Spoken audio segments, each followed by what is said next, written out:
Kalau masuk semua, Bu. Bismillahirrahmanirrahim. Assalamualaikum warahmatullahi wabarakatuh. Waalaikumsalam warahmatullahi wabarakatuh. Alhamdulillah, nahmaduhu wa nastaghfiruhu wa na'udzubillahi min sururi anfusina wa min sayyiati a'malina may yahdihillahu fala mudhillalah wa may yudhlilhu fala hadiyalah. Asyhadu alla ilaha illallah wa asyhadu anna Muhammadan abduhu wa rasuluhu la nabiyya ba'da. Teman-teman yang saya banggakan dan saya cintai, marilah kita buka perkuliahan ini dengan bersama-sama mengucapkan lafaz basmalah. Bismillahirrahmanirrahim. Puji syukur kita panjatkan kehadirat Allah Subhanahu wa taala, Tuhan semesta alam yang menguasai hari pembalasan, dan hanya kepada Allah kita kembali. Salawat dan salam kepada Nabi kita Muhammad SAW yang risalahnya kita nantikan ila yaumil akhir. Teman-teman, kita hampir belum selesai sih, baru hampir menyelesaikan mata kuliah ini di ujung semester. Nah, hari ini menarik nih, karena sebelumnya kita sudah memakai semua metode perkuliahan. Ada presentasi kelompok, ada bikin PPT, kemudian individu bikin tulisan yang dimuat di media massa, ya kan? Kemudian juga teman-teman menganalisa jurnal berdasarkan pendapat masing-masing dan kemudian memberikan argumen pertanyaan. Minggu lalu ya, saya sudah membaca semua. Terima kasih atas responnya, menarik sekali. Ada yang bisa meng-catch dan mengambil makna dari tulisan di jurnal dengan sangat baik. Ada yang agak jauh dari makna jurnal dan keliru memahami, tapi nggak apa-apa. Itu berarti teman-teman sudah belajar memahami sebuah jurnal, dan itu adalah modal penting kalau teman-teman nanti akan menulis skripsi. Karena kalau menulis skripsi itu harus banyak membaca dokumen, baik dari jurnal, buku, data, dan sebagainya. Jadi itu adalah cara, kemampuan untuk semakin mengasah logika berpikir, analisa, dan itu menarik sekali. Walaupun sebenarnya minggu kemarin saya menawarkan ada TikTok, ada tanya jawab, ada yang respon, ada yang pro kontra, tapi minggu lalu nggak terjadi, nggak apa-apa, nanti kita bisa lanjutkan di WhatsApp group. Itu metode kita yang sudah kita lalui. Selain itu kita juga punya metode presentasi di mana tiap orang bisa memberikan argumen, membantah, termasuk juga metode yang kita pakai adalah mengkocok. Persis kayak arisan. Jadi belum tentu yang punya paper mempresentasikan papernya sendiri. Tujuannya apa? Supaya teman-teman itu bisa saling belajar, membaca pendapat temannya, boleh berargumen setuju, boleh juga enggak, boleh menambahkan, boleh mengurangi. Mudah-mudahan semua metode itu lengkap ya untuk memperkuat materi muamalah dan kajian Islam, memperkuat pemahaman teman-teman tentang materi ini. Dan saya juga berharap metode kita menonton film, ya kita kan juga tuh punya metode menonton film, nah itu juga mudah-mudahan semakin mengasah pemahaman teman-teman. Jadi metode kita banyak loh, metode pembelajaran kita, dan ini unik ya, karena mungkin hanya di mata kuliah muamalah dan kajian Islam saja teman-teman punya metode belajar yang banyak banget. Dan hari ini metode belajar kita adalah tentang pro dan kontra.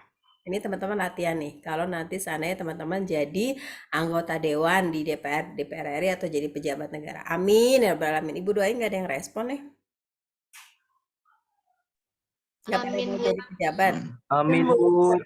Nah gitu, jadi nanti bagaimana teman-teman memberikan argumen persetujuan atau ketidaksetujuan terhadap sebuah usulan, baik kebijakan atau dan lain sebagainya. Jadi ini adalah cara untuk teman-teman belajar bagaimana mempertahankan sebuah argumen. Karena nanti kalau misalnya teman menjadi pejabat, Elvin belum apa-apa udah ngantuk, Vin. Kalau jadi pejabat itu cara berargumentasinya. Oke, yang gambarnya love. Kenapa, Vin? Kamu begadang? Kita belum tanding nih, kamu udah pusing duluan sih, Vin. Kan katanya ini jadi anggota DPR, Bu, jadi nguap dulu. Kamu anggota DPR dan dilihat nguapnya dulu. Gimana sih? Oke, yang tandanya love kok sedikit sih kayak nggak pede gitu. Yang tandanya Raisen pede banget tuh, semua pada. Yang tandanya love hilang-hilang, Bu. Kalau gitu ganti tanda yang nggak hilang-hilang. Ini yang Raisen tuh tandanya ajak dia. Itu menunjukkan pede tuh kelompoknya. Belum tanding aja dia udah pede tuh. Aziz langsung senyum tuh. Oke, jubirnya siapa? Aziz atau siapa? Terserah ya, bukan aku yang nentuin, teman-teman yang nentuin. Siapa jubirnya? Amel Bu katanya Bu. Siapa? Amel Bu. Amel. Pastikan yang apa sih yang jubir itu ini ya, defense your argumentnya itu kekeh gitu dan argumentatif gitu. Oke, kita bisa mulai? Bisa Bu. Iya Ibu. Insya Allah. Jadi ingat ya, materi pembelajaran kita itu metode penyampaian materi pembelajaran kita tuh metodenya banyak. Ada nonton film, ada debat. Ini debat ya, pro kontra ini debat. Kemudian ada bikin PPT, ada diskusi kelompok, ada presentasi, ada nulis di media gitu kan. Jadi metode pembelajaran kita banyak sekali. Ada ceramah dari Ibu juga, beberapa materi yang Ibu perkuat. Oke, bismillahirrohmanirrohim. Kita mulai. Mau yang pro dulu atau yang kontra dulu terhadap perkawinan anak? Karena ini materi penting ya, tentang perkawinan anak. Siapa dulu yang mau presentasi argumennya? Mau yang pro perkawinan anak, artinya setuju terhadap terjadinya perkawinan anak, atau mau yang kontra atau tidak setuju terhadap perkawinan anak? Lebih baik yang pro dulu Bu. Ya, Bu, pro dulu. Nanti dibantah sama yang kontra. Oke, kita mulai dari yang pro perkawinan anak. Siapa yang akan jadi jubirnya? Silakan. Jubirnya 1 orang atau 2 orang atau 3 orang? Jubirnya berapa orang? Saya, Amel, Omi, Hartini, Amel, Oni. Bertiga. beberapa sebut. Oke. Nanti siapa dulu nih yang presentasi? Hartini dulu. Ngomong yang ini dulu. Yang mau. Oh, Hartini kan yang kontra. Yang pro. Yang pro Bu, yang pro. Oh, Hartini pro. Kok nggak lambangnya love? Love Bu. Emang benar ya love ya? Iya. Oke, silakan Hartini, time yours. Jadi satu kelompok maksimal presentasi 15 menit. Nanti kelompok selanjutnya maksimal 15 menit, lalu nanti kita bisa diskusi. Oke, silakan Hartini. Oke, bismillahirrahmanirrahim. Assalamualaikum warahmatullahi wabarakatuh. Waalaikumsalam. Waalaikumsalam warahmatullahi wabarakatuh.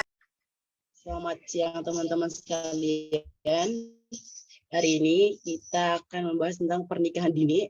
Ada pro, ada tim pro dan tim kontra, yang dimana menurut saya topik hari ini adalah topik yang sangat bagus karena memang melaratnya pernikahan dini dan perceraian dan segala macamnya. Nah, untuk membuka diskusi hari ini, alangkah baiknya kita awali dengan hadis dari bacaan Al-Quran dari saudara Omi. Kalau dari kita kan pro ya Bu. Nah, saya setuju adanya pernikahan dini karena kan di sekarang itu kan banyak banget pemuda yang pacaran. Udah kan pacaran itu mendekati zina. Seperti yang tertera dalam Quran surat Al-Isra ayat 32 yang bunyinya wala taqrabuz zina innahu kana fasihatan wa sa'a sabil. Yang artinya, dan janganlah kamu mendekati zina, sesungguhnya zina adalah suatu perbuatan yang keji dan suatu jalan yang buruk.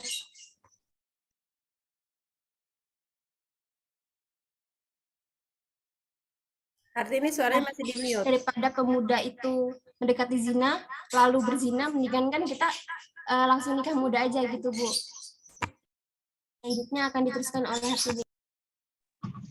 Iya, banyak ya dari kita semua, bahkan kita adalah salah satu pelaku zina tersebut, karena zina bukan hanya tentang berhubungan seksual dan lain sebagainya, namun dengan via media sosial pun kita dapat melakukan hal itu, karena memang zina bukan hanya bagian dari sentuhan fisik dan lainnya. Nah, silakan untuk teman-teman yang lain dari tim pro memberikan argumennya tentang pernikahan ini.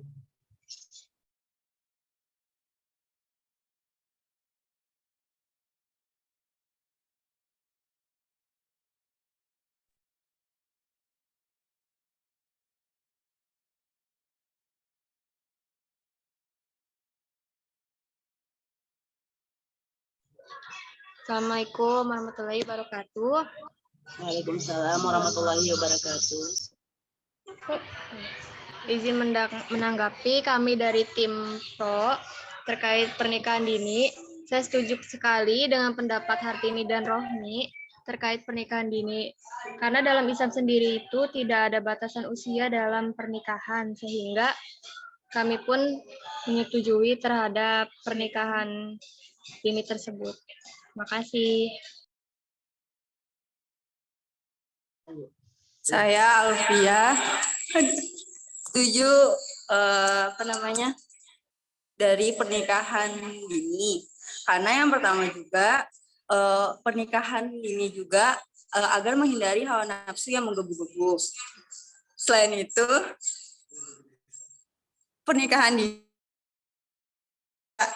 akan menumbuhkan kebersamaan satu sama lain antara pihak wanita dan pihak pria, sehingga mereka berkembang bersama untuk menghadapi rintangan hidup. Selain itu, pola dan kebiasaan akan tumbuh seiring waktu antara perempuan dan pihak laki-lakinya untuk berbagi satu sama lain. Dengan begini, ikatan yang dibentuk tumbuh lebih kuat untuk mengasuh anak. Selain itu juga, pernikahan dini punya banyak manfaat mengenai pengalaman yang sulit tentang membina rumah tangga sejak awal. Karena sudah terlatih pengalamannya, maka akan selanjutnya lebih terselesaikan masalahnya gitu. Sekian dari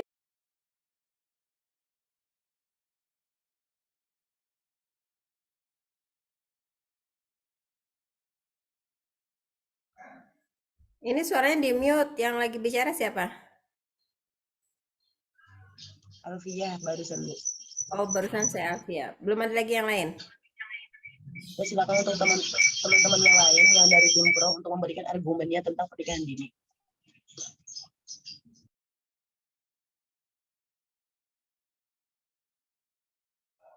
Kalau tadi Rohmi dan Leli bilang la taqrabu zina, jangan dekati zina, maka nikah.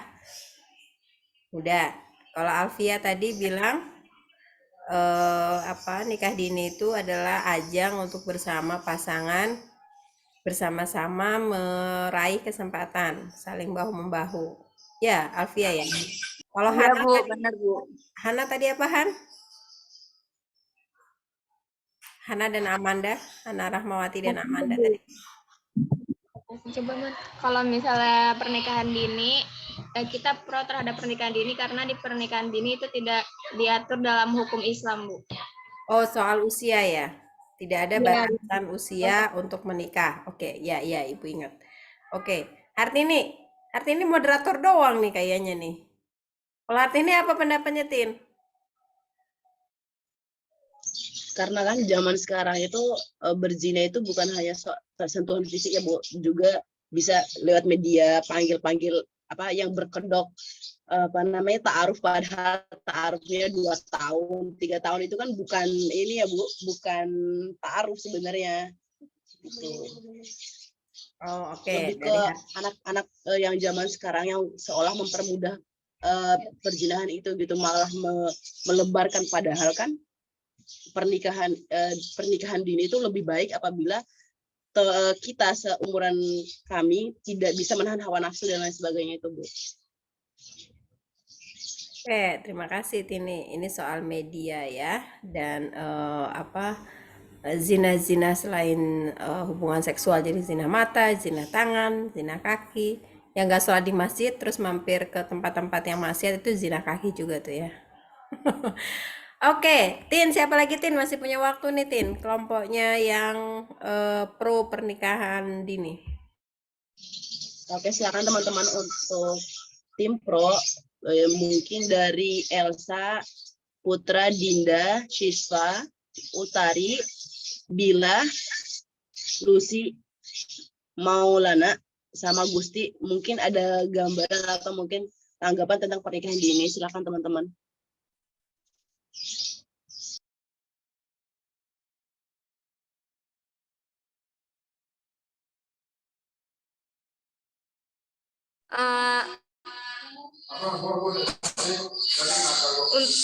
Menurut saya pernikahan dini, kalau misalkan dia punya anak tuh jadi kayak temen gitu Bu pas anaknya udah gede.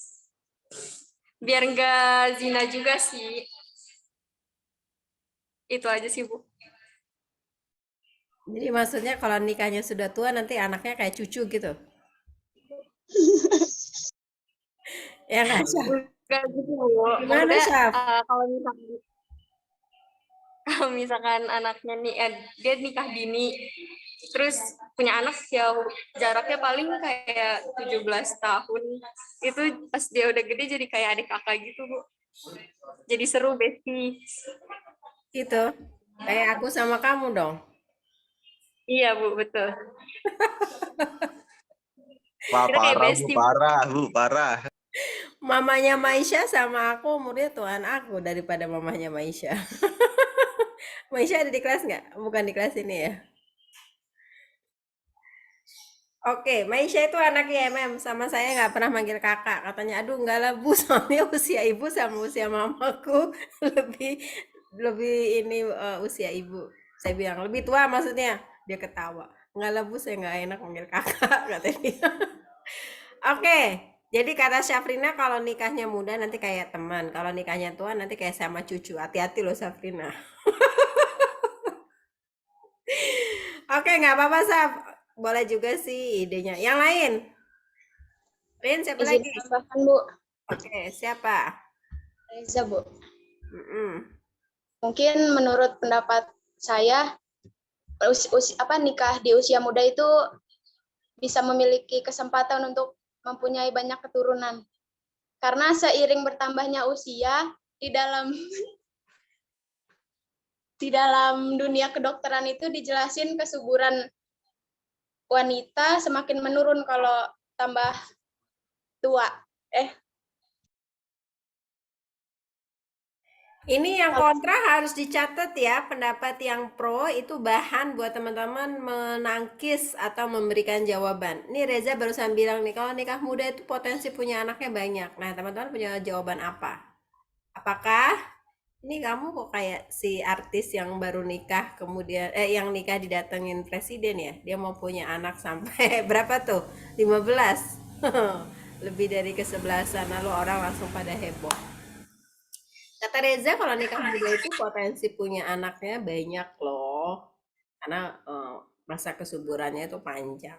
Ini perlu dicatat nih sama teman-teman yang pro. Apakah benar begitu atau teman-teman yang kontra itu punya pendapat yang berbeda untuk menjawab ya, menangkis dari kalau Hartini tadi soal media sosial yang banyak zinahnya, Rohmi dan Leli lataqrabu zina. Berarti teman-teman yang aktif di MM ini harus hati-hati tuh lataqrabu zina tuh. Kemarin habis rapat kan, rapatnya harus jauh-jauh ya. Oke, kalau Hana tadi soal tidak ada batasan usia ya dalam hadis dalam Islam. Kalau dalam hukum di Indonesia ada batasan usia ya, Hana dan Amanda. Don't forget about it. Kemudian Alfia tadi soal apa Alfia? Saya padahal masih muda ya, kok lupa sih? Bu, kayak tumbuh berkembang bersama gitu Bu. Oh, Terus juga tumbuh. pengalamannya lebih banyak untuk membina rumah tangga gitu Bu di usia selanjutnya lagi. Tumbuh bersama dengan pasangan lebih panjang, kalau lebih lama. Kalau Reza punya anaknya bisa lebih banyak. Oke, ada lagi? 5 menit lagi. Yang kontra siap-siap ya. Bu Gusti izin menambahkan Bu. Oke, silakan. Kalau menurut saya kan dari tim pro. Kalau menurut saya, Gusti suaranya hilang, Ti. Gusti. mungkin kalau pernikahan dini itu mungkin bisa membantu perekonomian orang tuanya gitu Bu. Misalkan Ini kalau kepalanya misalkan malah hilang nih. Gusti nggak kelihatan mukamu. kalau misalkan si pihak ceweknya misalkan ekonominya kurang baik, tapi suaminya yang cowok ekonominya lebih gitu misalkan. Terus mereka menikah itu kan bisa membantu perekonomian orang tuanya gitu Bu. Kata Bisa yang meringankan. pro berarti menambah atau meringankan ekonomi. Kalau dapatnya yang kaya, kalau dapatnya miskin. Nggak Kamu. Aku harusnya nggak Kan boleh harus kasih diseleksi dulu. juga, Bu. Aku nggak boleh, aku diem aja deh, nanti aku terakhir aja deh. Nanti ngasih bocoran lagi sama yang kontra. Gusti kepalanya diangkat dong, jadi kamu pede kalau ngasih argumen. Kan ini kayak lagi debat di anggota dewan. Masa ngasih argumen kepalanya segini? Harus pede. Kayaknya Kata Ibu Gusti, ketahuan condong kemana dah. enggak lah, kan Ibu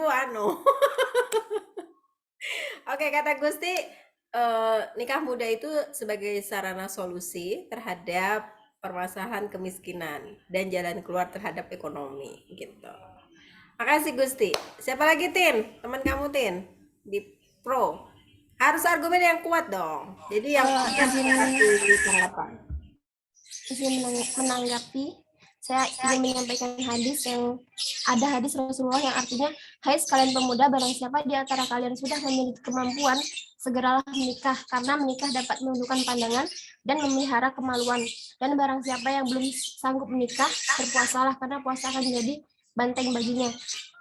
Nah, menurut saya hadis itu bisa jadi acuan untuk menikah muda, ya, untuk orang yang tidak bisa menahan hawa nafsunya gitu, Bu.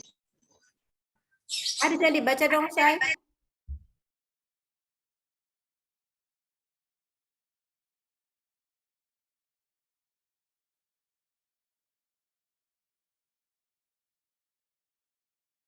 Hadisnya dibaca, Leli, Rohmi. Bu, mohon maaf, Rohmi sama Leli itu beda, Bu. Rohmi Pro sama Leli kontra, Bu. Tapi kita satu Zoom, Bu. Oh, oke. Kalau gitu Leli dibaca ininya, hadisnya, Lel. Rohmi, Bu. Oh, Rohmi, sorry. Rohmi dibaca. Leli yang kontra, Bu. Leli. Berdekatan nih. Ya iya lagi.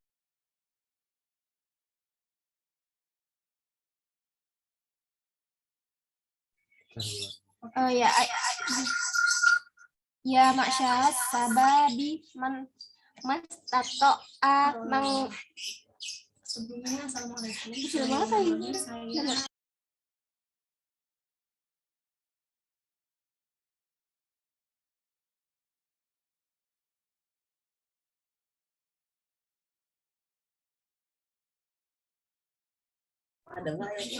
Ya masyarakat sababi mas tato mangkul ba atafal yatazawwaj wa innahu akhaddu lil basari wa ahsanu lil farad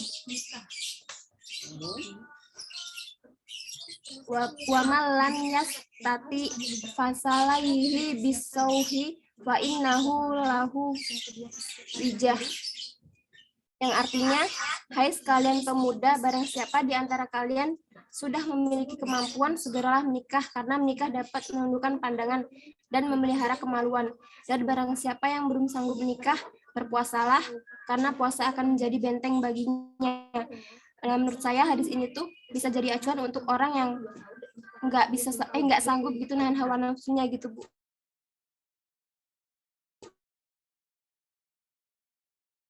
Oke, Rohmi.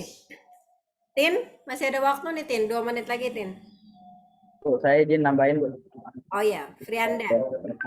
Menurut saya sih, saya setuju banget. Karena gini, kita harus mengerti perasaan orang tua. Yang dimana orang tua udah membesarkan kita.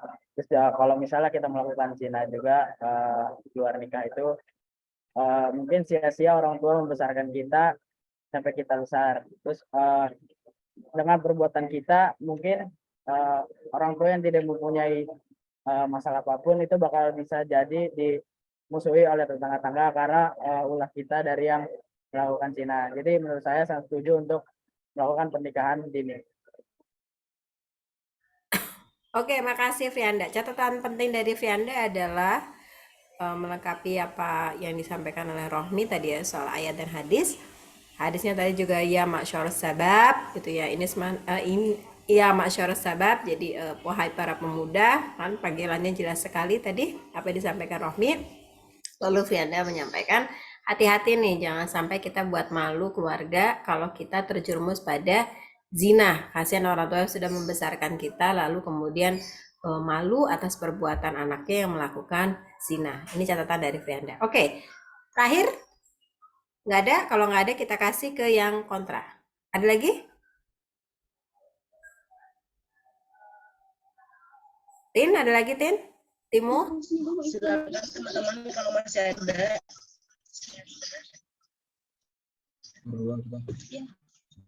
Kayaknya udah ada, Bu. Kamu masuk dari tadi.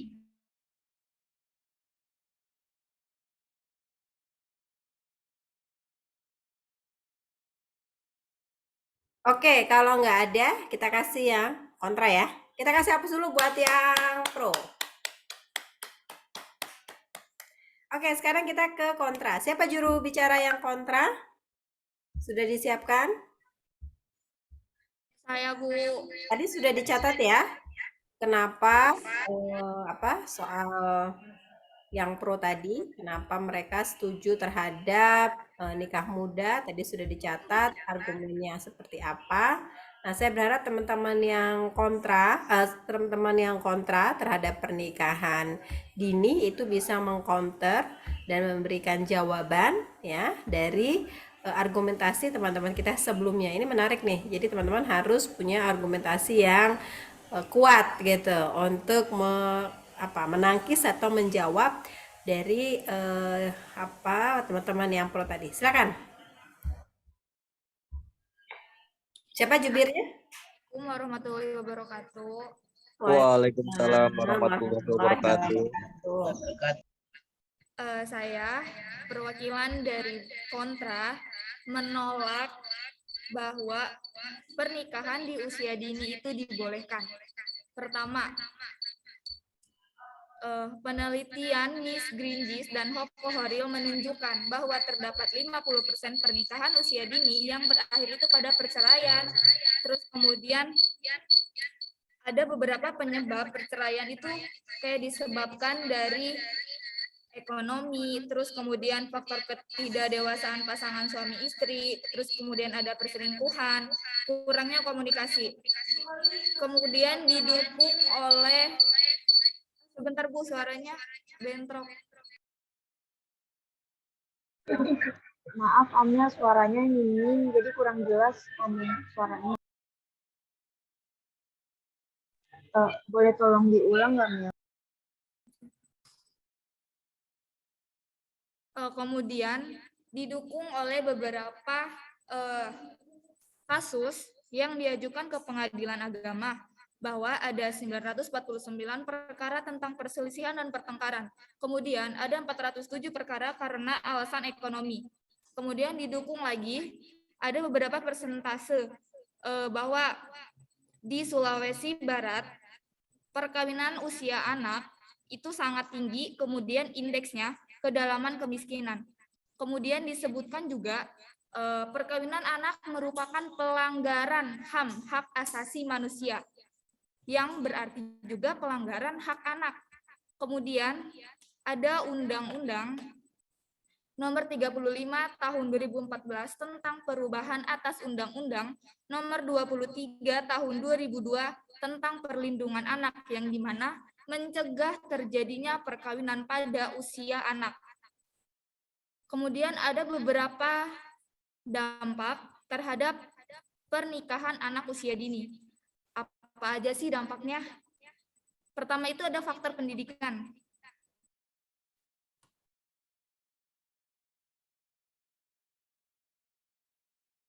Faktor pendidikan tentang ilmu parentingnya itu ibu terhadap anak itu masih kurang.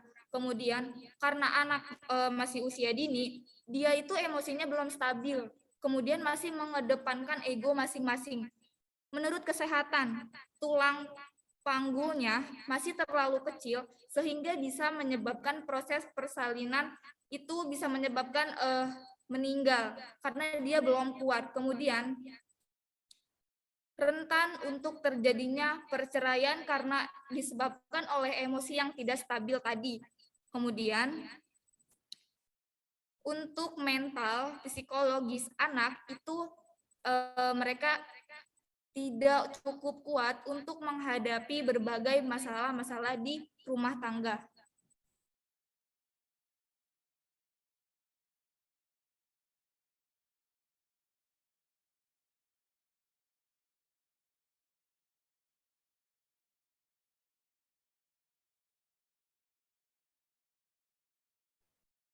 Kemudian ada anak tidak dididik secara baik karena ibu yang melahirkan anak tersebut masih kurang dalam pengalaman dan juga ilmu.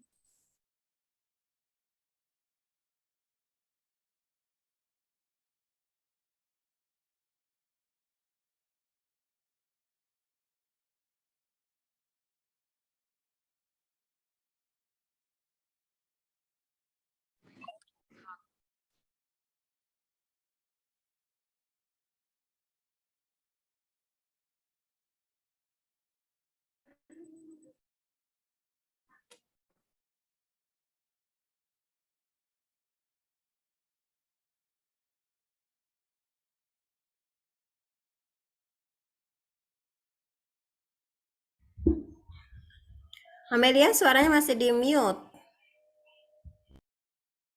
Iya Bu, lagi diskusi. Ibu, sekarang boleh nggak sih Bu interupsi kayak jawab pertanyaan kayak kita berargumen bahwa tidak setuju sama pernyataan-pernyataan yang tadi disebutkan oleh tim pro. Mohon maaf sebelumnya, udah boleh menambahkan belum ya?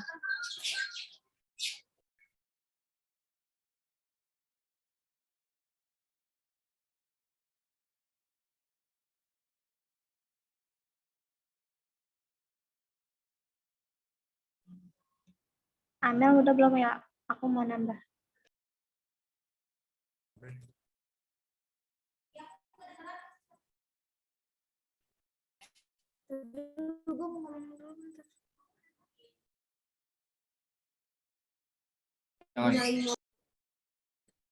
Kemudian kayak menurut Kemkes kehamilan pada usia muda atau remaja antara lain berisiko kelahiran prematur, terus berat badan bayi lahir rendah, kemudian terjadinya perdarahan persalinan yang dapat meningkatkan kematian ibu dan bayi. Itu dari saya cukup, boleh ditambahkan oleh tim kontra yang lainnya.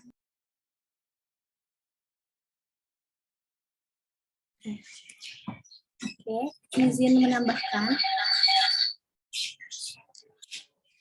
Kamu cari pertanyaan dulu. Saya Lali Bariatul Hasanah, di sini saya dari tim kontra yang sangat tidak setuju dengan adanya pernikahan dini. Oke, pada hakikatnya memang pernikahan itu sunnah dan bahkan dianjurkan, sunnah Rasul dan bahkan mungkin dianjurkan. Tapi ketika kita berbicara tentang pernikahan dini, menurut saya ini adalah hal yang tabu. Karena kenapa? Mohon izin menanggapi terkait yang dikatakan Saudari Hana tadi ya. Dalam Islam memang tidak ada batasan usia pernikahan, tetapi dalam Islam ketika kita mau menginjak ke pernikahan itu ada beberapa yang harus dipersiapkan. Contoh yang pertama itu harus adanya kesiapan ilmu, yang kedua harus adanya kesiapan materi atau harta, dan yang ketiga harus adanya kesiapan fisik dan kesehatan. Oke, melenceng dulu ke aturan pemerintah. Menurut BKKBN, minimal usia pernikahan itu kan untuk wanita itu 22 tahun dan untuk laki-laki itu 25 tahun. Berarti usia yang di bawah itu kayak misalkan 20, untuk laki-laki 24 itu masuknya pernikahan dini. Sedangkan mengingat yang dikatakan Hana tadi, kalau misalkan dalam Islam tidak ada batasan usia perkawinan, tapi ada syarat harus ada hal-hal yang dipersiapkan. Sedangkan dalam usia di bawah itu masih tahapnya masa pendidikan. Usia di bawah 22 dan di bawah 25 itu masih tahapnya pendidikan. Ketika kita menikah di bawah usia yang ditetapkan oleh BKKBN, berarti akan adanya ketergangguan itu. Ya, terganggunya masa pendidikan kita, dan itu pasti akan menguranginya ilmu yang kita dapatkan, dan ilmu yang kita dapatkan itu tentu tidak maksimal. Terus, yang kedua kesiapan materi dan harta. Pada usia 21 atau di bawah 22 dan di bawah 25 itu kan masih masa-masa pendidikan atau masih masuknya masa remaja. Untuk mendapatkan materi pun atau untuk mengumpulkan harta pun itu belum begitu maksimal gitu. Terus kesiapan fisik dan kesehatan. Pada usia segitu itu emosional kita masih labil, masih labil dan belum bisa mengondisikan emosional kita gitu. Jadi itu berdampak pada kesehatan. Dan juga ketika kita melakukan pernikahan dini, itu pasti ada dampak negatif yang didapatkan. Yang pertama yaitu dari segi pendidikan, yang kedua yaitu dari segi kesehatan, dan yang ketiga itu dari segi psikologi. Karena belum adanya kesiapan fisik dan mental, karena masih belum cukup usia, jadi ini akan berdampak pada psikolog si pasutri tersebut yang melakukan pernikahan dini seperti itu. Terus dampak pada negara juga sangat ada ya, karena kalau misalkan kita melakukan pernikahan dini, itu berdampak pada bonus demografi atau kepadatan penduduk. Karena kalau kita menikah dini itu kan terus-menerus bereproduksi gitu, terus-menerus bereproduksi dan menghasilkan keturunan, dan itu akan menyebabkan pada bonus demografi seperti itu atau kepadatan penduduk. Mungkin dari saya seperti itu, Ibu. Terima kasih banyak. Oke, makasih Leli. Tambahan dari Leli tadi menarik ya. Jadi hati-hati nih kalau nikah muda, nikah dini, reproduksinya belum siap, kemudian dari segi emosional juga belum siap. Jadi apa yang disampaikan oleh Hana tadi yang pro, ternyata dari segi ilmu kesehatan itu tidak memiliki dampak yang baik buat perempuan.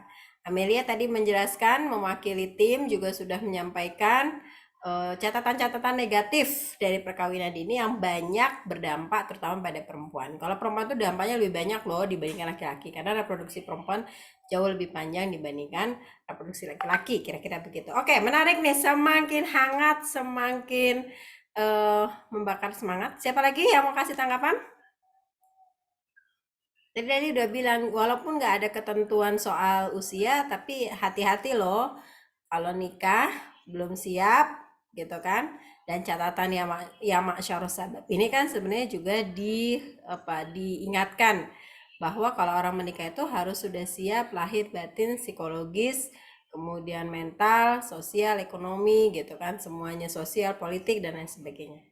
Jadi bukan semata-mata soal angka, tapi ada faktor lain. Oke, yang kontra, silakan. Siapa lagi? Siapa lagi Mel timnya? Amelia, siapa lagi?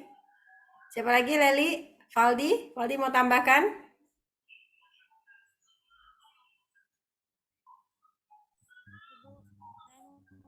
Kalau misalnya Iya Bu, paling yang saya tambahkan sedikit Bu.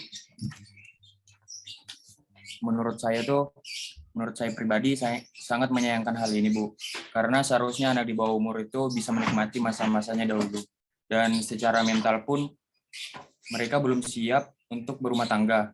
Nah, kita sebagai bermasyarakat harus pintar-pintar mengedukasi dampak dari pernikahan dini ini. Itu Bu.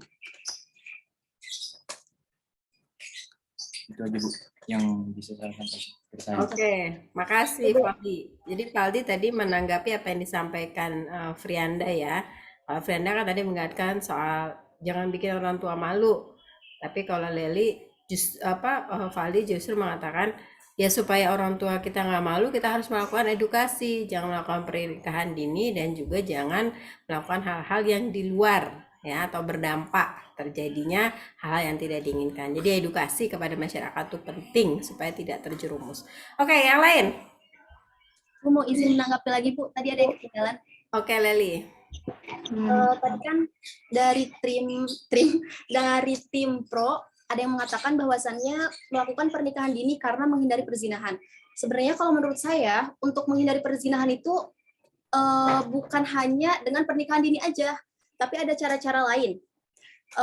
Dan balik lagi ke diri kita sendiri. Sebesar apa kita mampu menjaga diri kita, menjaga hawa nafsu kita. Kalau misalkan kita menghindari perzinahan, kalau misalkan kita melakukan pernikahan dini dengan alasan menghindari perzinahan, itu sama aja kita mengikuti hawa nafsu kita gitu. Sedangkan itu tidak dianjurkan.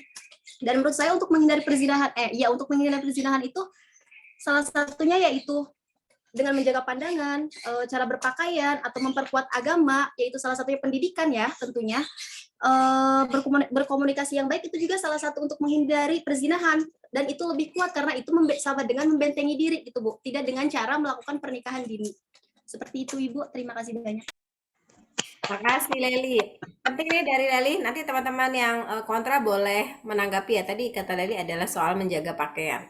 Ya, supaya tidak terhindar dari perzinahan, menjaga pakaian. Jadi kalau Leli ketemu Valdi ya pakaiannya yang sopan. Kira-kira maksudnya begitu ya? Atau Valdi ketemu sama Amelia pakaiannya yang sopan, Valdi jangan pula pakaiannya itu yang nggak sopan. Kira-kira begitu atau gimana supaya aku nggak salah paham? Gimana coba?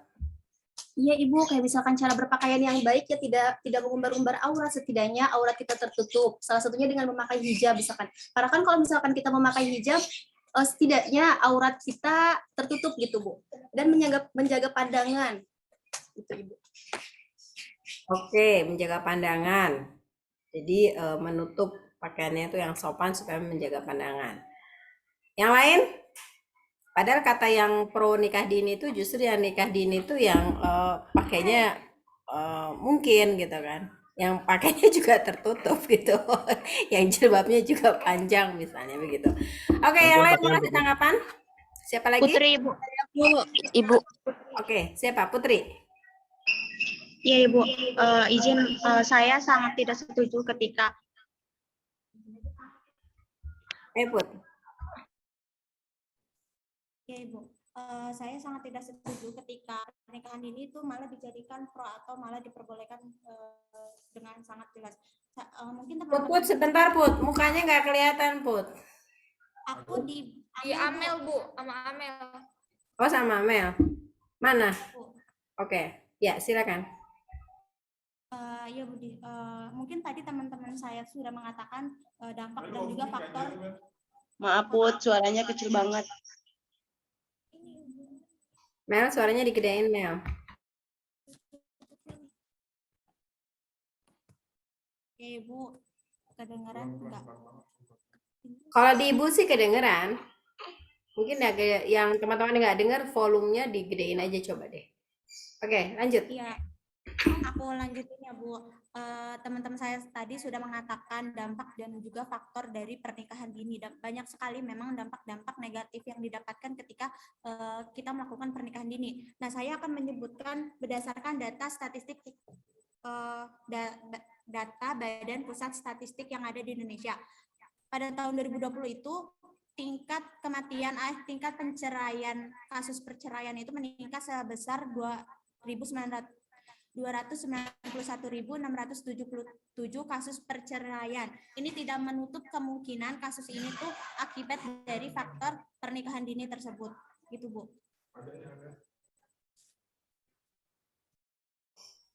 Oke, tambahannya adalah tadi soal angka perceraian yang tinggi, kemudian juga angka kematian ibu yang tinggi. Kalau tadi Amel juga bilang soal bayi yang dilahirkan juga tidak tidak memenuhi standar potensi stunting. Jadi Putri dan Amel sudah memberikan tanggapan, Leli dan Valdi juga sudah memberikan tanggapan. Yang lain saya persilakan. Saya Bu mau nanggapin sedikit. Oke, tambahin ya.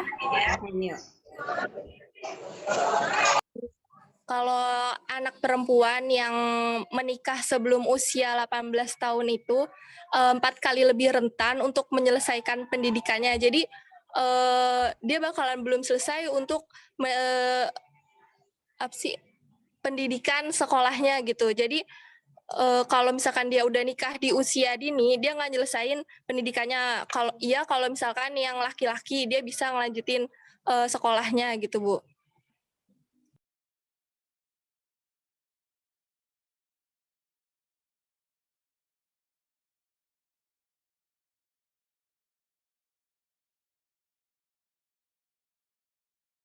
Oke, catatan penting dari Alfi, Aulia, dan Indri. Tadi yang bicara Alfi atau Indri? Alfi, Bu. Alfi adalah soal pendidikan ya. Jadi kerentanan pada perempuan. Ini juga berdampak pada putus drop out atau putus sekolah, putus pendidikan. Jadi perempuan yang menikah di usia dini itu potensi drop out-nya tuh 4 kali lebih tinggi dibandingkan laki-laki karena tadi dia punya peran-peran reproduksi tadi. Oke, Alfi, ini catatan penting bagus. Oke, yang lain? Saya Bu. Ibu. Boleh. 2 menit lagi ya. Pendapat saya, pernikahan itu harus disiapkan secara matang dari calon mempelai laki-laki dan perempuan supaya memiliki kematangan psikis dan umur karena ada kaitannya dengan keberlangsungan hidup dalam berumah tangga. Bentar, ini yang bicara siapa nih Ibu? Belum ketemu nih. Isabel, Bu. Oh, Isabel, oke. Iya, Bu. Oke, lanjut Isabel. Dari Ibu itu pendapat saya tidak setuju dengan pernikahan dini.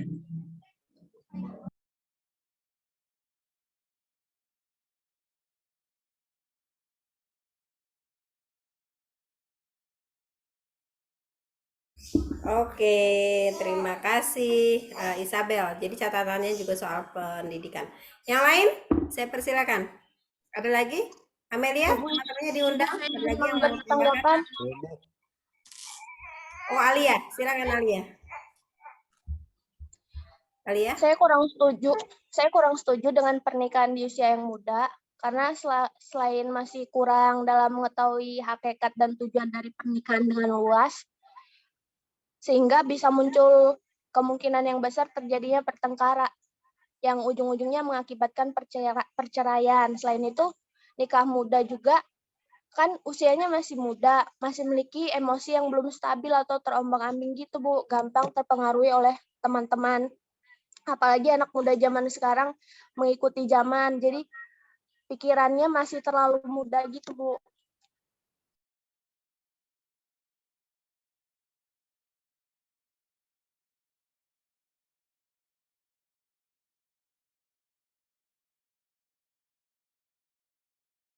Oke, makasih. Berarti secara emosional itu belum kuat ya, makanya jangan nikah dini. Oke, yang lain? Ada lagi? Saya persilakan. Ibu izin menanggapi, Bu. Oke, ini terakhir ya, Herna. Habis itu nanti kita lempar ke forum, ditanggapin balik oleh yang kontra. Silakan Herna. Ya. Saya tidak setuju dengan pernikahan dini. Dari teman-teman saya yang dari kontra itu udah dijelaskan bahwa pernikahan dini itu akan mengakibatkan sebuah perceraian karena di mana perceraian itu diakibatkan dari suatu masalah. Terus kenapa adanya perceraian? Karena dari salah satu itu mungkin ego masih tinggi, terus tidak ada yang saling mengalahkan. Terus yang kedua, pendidikan. Banyak yang nikah muda di saat dia masih menjalankan pendidikan. Terus kadang sebelum nikah itu ada dari salah satu bilang kayak gini, setelah menikah pasti pendidikan itu akan berlangsung. Tapi kebanyakan hampir 99% itu ya yang berpendidikan di saat menikah muda itu kadang fatal banget gitu. Apa sih? Misalkan berhenti kuliah kayak gitu, Bu. Terus saya menanggapi dari pendapat Reja yang pro itu bahwa kalau misalnya pernikahan dini itu kehamilan itu akan subur daripada di usia 30 ke atas karena di situ masih rentan-rentan. Menurut saya kalau misalkan di usia 18 tahun sampai 19 itu juga mengakibatkan kehamilan itu sangat rentan. Terus mulai dari perekonomian dan mulai dari perekonomian yang belum stabil. Terus kadang juga ada yang memilih nikah muda cuma gara-gara karena fisik. Terus bahkan sampai ada yang bilang kayak gini, gak apa-apa menikah muda, urusan kedepannya gimana nanti kayak gitu.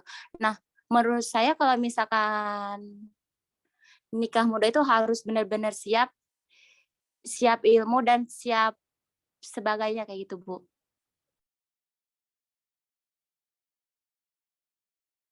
Karena argumentasi kamu bagus, cuma kepalanya itu cuma jidatnya doang, gimana sih? Nggak pede apa gimana itu?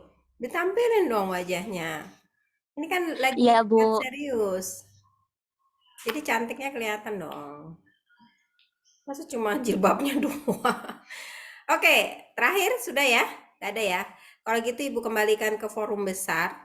Teman-teman tadi sudah sama-sama mendengarkan argumen yang pro dan yang kontra. Nah, sekarang kita tanggapi bersama-sama. Siapa yang mau ngasih tanggapan? Baik yang pro maupun kontra. Ini kita di forum besar. Tadi sudah 2 kelompok sudah menyampaikan pendapatnya ya terhadap pro nikah dini maupun kontra nikah dini. Oke, silakan teman-teman yang lain. Ini saatnya bersuara nih. Ayo, silakan. Ibu Rohmi dari tim Pro ingin berpendapat. Selain Rohmi yang lain boleh Menanggapi nggak? dari pendapat Tini, siapa sih? Si Leli. Oh, Leli. Terkait bahwasanya ada cara lain untuk mengobati nafsu terhadap lawan jenis. Nah, salah satunya itu berpuasa ya, Bu. Memang berpuasa itu sudah berpuasa bulannya menutup.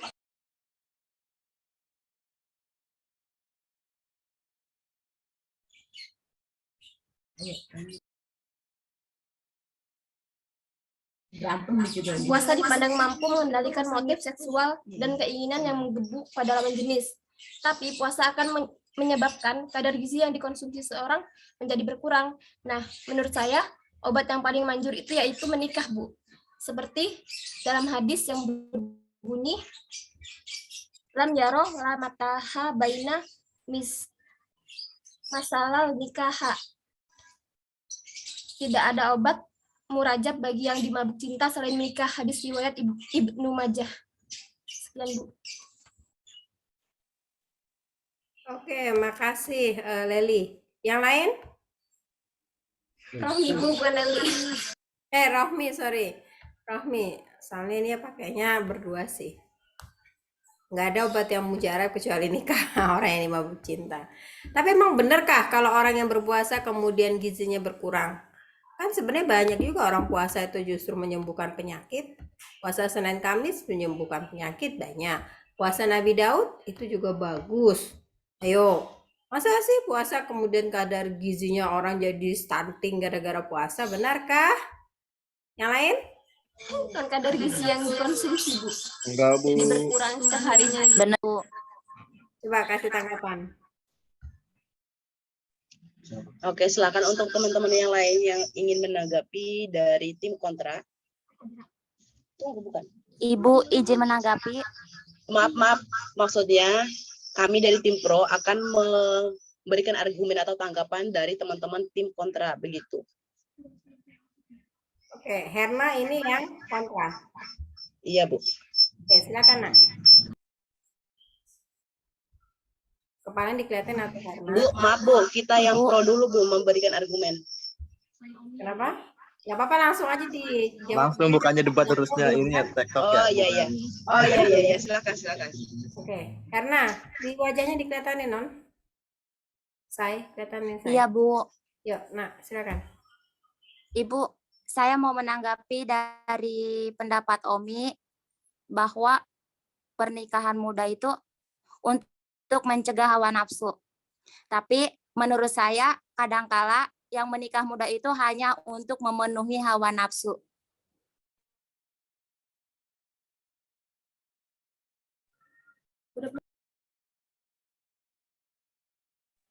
Ibu, saya izin menanggapi. Maaf, saya izin menambahkan dulu, Bu, dari tim kontra. Bu, saya izin menanggapi dari Herna Lutfiah. Kita dulu, Bu, yang menanggapi dari tim pro dulu. Ibu mohon maaf, izin menambahkan dulu dari tim kontra, Ibu. Oke. Keputusan Ibu itu. Oke, sekarang yang balik lagi ke pro. Yuk, pro dulu dan habis itu kontra. Yang pro. Baik, terima kasih, Bu. Nah, saya ingin menanggapi dari keseluruhan tanggapan dari teman-teman yang tim kontra tadi. Yang dimana menurut Amel, bahwasannya menikah muda itu akan banyak menimbulkan masalah seperti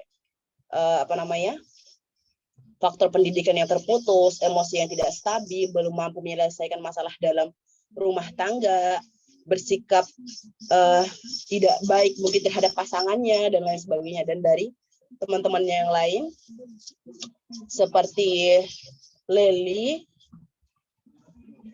pernikahan itu hal yang tabu. Terus ya pernikahan dini.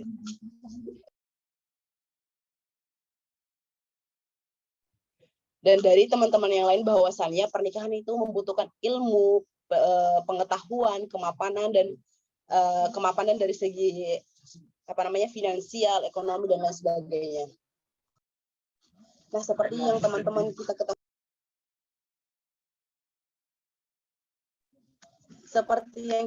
ketahui, bahwasannya sekarang adalah kita juga adalah salah satu pelaku perzinahan tersebut, yang dimana kita tidak mampu menahan hawa nafsu kita atau godaan dari lawan jenis, misal seperti mengajak berpacaran dan lain sebagainya. Tentu teman-teman sendiri atau saya pun sendiri juga melakukan hal itu. Nah, di sini alangkah baiknya untuk mengurangi atau memperkecil lingkungan perzinahan itu dengan cara menikah muda, yang dimana menikah muda memang membutuhkan ilmu dan lain sebagainya, namun itu mampu menelerai istilahnya bisa menjauhkan kita dari zina, walaupun memang kita belum memiliki ilmu dan lain sebagainya itu.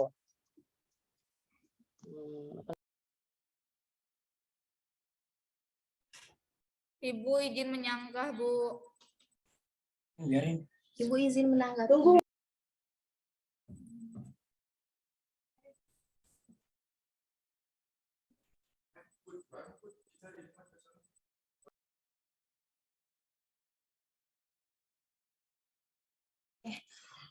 Oke, Ibu boleh izin menanggapi? Ya, Bu? boleh. Silakan. Oke, sebelumnya mohon izin ya, saya izin menanggapi dari argumen Saudari Omi tadi. Tadi kan menyampaikan hadis bahwasannya tidak ada obat untuk remaja yang sedang dimabuk cinta kecuali pernikahan. Di sini saya punya menemukan hadis yang bunyinya al-ajalatu minasyaitonir. Bentar, ini yang lagi bicara siapa ya? Maaf, yang lagi bicara siapa? Nelly, Ibu. Nelly, mana sih? Kok nggak kelihatan warnanya, nggak muncul ininya. Ibu, Nelly Zoom-nya berdua, Bu, sama Oh Pak. ya Allah. Ya. Oke, yuk, lanjut. Lanjut. Hadisnya boleh dibaca.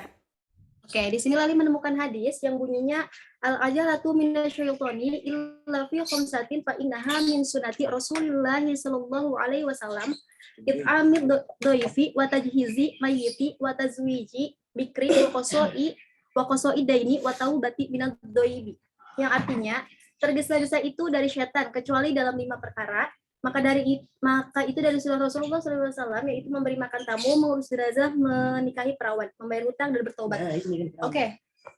Sekarang gini, menikah dini berniat untuk menghindari diri dari perzinahan, tetapi kita perlu diingat bahwasannya menikah dini itu banyak sekali dampak negatifnya, banyak sekali dampak negatif yang akan terjadi gitu.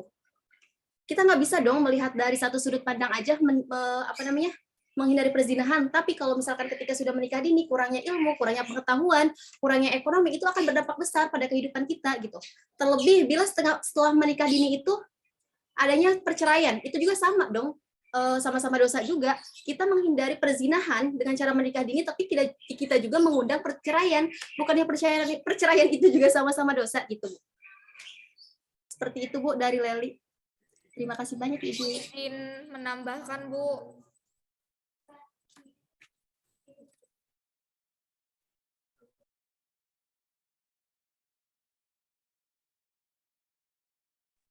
Oke, lanjut. Izin menambahkan dari pendapatnya Leli. Jadi, saya setuju bahwa pernikahan usia dini itu tidak diperbolehkan. Itu tuh kayak misalnya gini, orang yang mengobati penyakit dengan penyakit. Kan harusnya kita mengobati penyakit itu dengan sesuatu yang menyembuhkan penyakit itu. Nikah di usia muda dengan dalih takut berzina itu malah menyebabkan penyakit yang bisa lebih parah daripada berzina itu sendiri. Nanti akan lahir anak yang tidak terdidik. Itu berbahaya loh. Terus kemudian akan lahir perceraian yang bisa mempengaruhi masa depan masing-masing anak tersebut. Kemudian kan sesuai data nih, bahwa ada 291.677 kasus perceraian. Kalaupun misalnya kita dihadapkan oleh dua pilihan antara nikah muda karena takut berzina atau memang karena pilihan orang tua. Kalau misalnya anak kita takut berzina kemudian dinikahkan, itu bukan solusi. Solusinya adalah dengan cara kita didik anak tersebut, persiapkan, kemudian jangan suruh cepat nikah sebelum dia mampu bertanggung jawab. Didik dia dengan baik, laksanakan fungsi-fungsi keluarga terhadap anak, terus kemudian berikan pendidikan yang bagus, pemeliharaan, kemudian kasih fungsi-fungsi agama itu yang membentengi dia dari perzinahan, bukan dengan cara menikahkan dia. Izin menanggapi dari saudari Leli, Bu. Nah, kan Leli bilang menikah muda itu banyak dampak negatifnya. Tapi menurut saya dari pernikahan muda itu dampak positifnya lebih banyak daripada dampak negatifnya. Contohnya ya Bu, misal nih orang yang rasa apa ya? Orang yang menggebu-gebu hawa nafsunya itu melakukan zina di luar pernikahan. Tidak lebih baik daripada orang yang menikah muda gitu, Bu. Salah satu contohnya. Silakan Bila nambahin. Sedikit untuk membalas respon dari Lali yang sebelumnya yang dikatakan bahwa emang betul untuk menghindari untuk zina itu pernikahan, bukan berarti menghindari zina itu hanya caranya cuma pernikahan aja, dan sebelumnya juga dijelasin oleh Lali. Namun untuk zaman sekarang bahwa kita lihat nih, untuk wanita berpakaian lengkap, wanita terus tadi juga ada pendapat katanya kalau misal pernikahan dini itu menghambat pendidikan. Berarti kan nggak semua pernikahan dini itu menghambat pendidikan. Sebentar, ini yang lagi bicara Leli Di apa luar sana Nabila? banyak kok orang yang menikah muda, tapi mereka tetap melanjutkan pendidikan.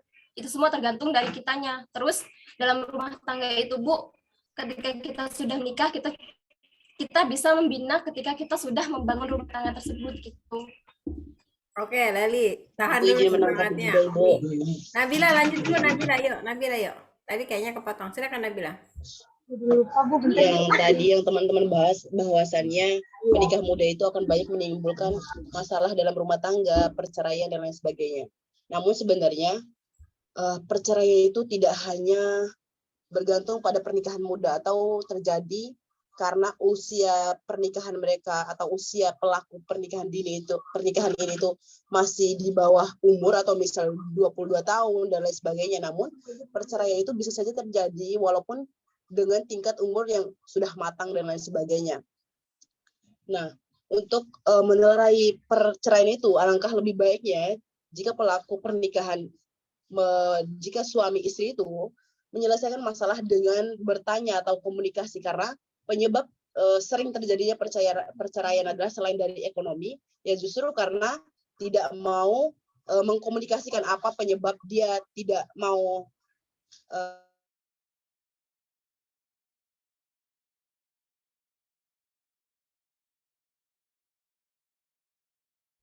Kayaknya Hartini ini ya, nge-lag ya? Kepotong. Yang lain bisa dengar suara Hartini atau gimana? Nggak ada, Bu. Nggak ada, Bu. Oke. Tin, suara kamu tadi sempat kepotong. Jadi kayaknya nge-lag ininya, Zoom-nya. sekarang udah belum, Bu? Sekarang udah. Nah kan tadi penyebab perceraian itu kan gara-gara banyaknya pernikahan dini dan lain sebagainya, Bu. Tapi sebenarnya yang kita lihat bahwa perceraian itu bukan hanya terjadi karena usia pernikahan atau mungkin karena pelaku pernikahan ini masih di bawah umur. Namun banyak hal yang menyebabkan terjadinya perceraian walaupun umur suami istri ini udah sangat matang atau mungkin di atas 50 atau 40 tahun. Itu tidak menjamin bahwasannya pernikahan mereka bakal tetap jalan dengan baik, namun pasti akan terjadi salah paham atau yang menyebabkan perceraian itu terjadi, sehingga alangkah lebih baiknya untuk menghindari perceraian itu pelaku pernikahan atau suami istri berkomunikasi kepada pasangannya itu selain dari masalah ekonomi ya Bu, karena memang mungkin masalah ekonomi akan lebih mempengaruhi perceraian gitu ya Bu.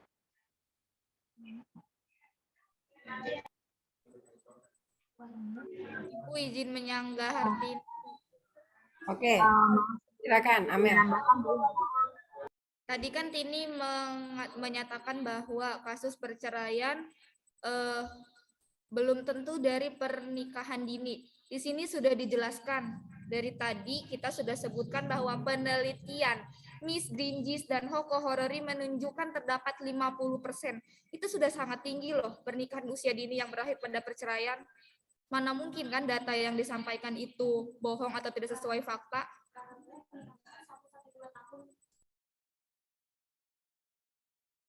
Izin menambahkan dari pendapat Amel tadi terkait argumentasi Hartini. Tadi kan mengatakan bahwa tidak hanya yang di usia muda aja atau tidak hanya yang melakukan pernikahan dini aja yang melakukan perceraian. Oke, seperti itu.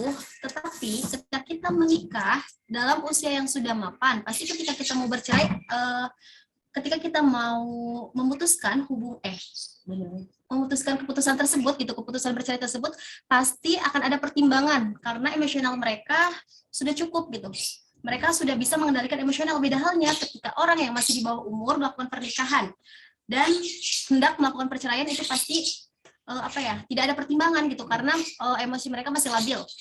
Terus tadi dari saudari Rohmi maksudnya. Iya, benar yang dikatakan Omi tadi. Kalau misalkan setelah menikah pun bisa melakukan pendidikan, tetapi ketika kita sudah melakukan pernikahan dan melanjutkan pendidikan, itu pasti hasil atau ilmu yang kita dapatkan itu tidak maksimal. Karena ketika kita melanjutkan pendidikan dengan kondisi sudah menikah, pasti akan banyak hal yang kita pikirkan. Tentunya tidak akan terfokus pada pendidikan itu tadi. Seperti itu, Ibu. Terima kasih. Izin menyanggah, Bu. Baik, terima kasih banyak teman-teman. Alfia yang pro apa yang kontra ini? Yang pro, Bu, pro pernikahan anak. Oke, satu Alfia, satu lagi kontra. Habis itu nanti kita cari konklusinya ya. Silakan Alfia, dipersiapkan teman-teman yang kontra satu orang terakhir. Yang belum bicara Ibu sarankan untuk bicara. Silakan Alfia. Ya, menurut saya, jikalau kalau misalkan kita melihat kedewasaan dari sebuah angka umur, belum tentu angka umur yang tua itu mengalami kedewasaan yang matang gitu. Jadi seenggaknya kenapa tidak dimulai terlebih dahulu untuk membina rumah tangga sejak dini, sehingga nanti kita mengasuh anak itu seperti teman, dan kita juga tahu zaman yang berkembang dalam pengasuhan anak kita untuk tumbuh kembangnya itu juga pasti kita bakalan tahu gitu seperti apa sih zaman ini. Kalau misalkan kita menikah di umur yang tua atau yang kita sudah siap, tapi kan kita nggak tahu zaman yang akan mendatang ataukah kita mampu menerima teknologi secara baik atau tidak. Dan terus juga sempat saya menyanggah juga pernyataan dari Amel, katanya pernikahan anak itu melanggar HAM, sedangkan HAM itu sendiri kan mempunyai kebebasan untuk berpendapat dan memilih gitu, memilih untuk jalan hidupnya dia sendiri gitu. Jadi kalau misalkan dia sudah memilih dan orang tua juga udah mendukung apa yang dia dipilihkan, atau orang tuanya melakukan perjodohan dan anaknya mendukung, kenapa tidak gitu untuk membina rumah tangga sejak dini.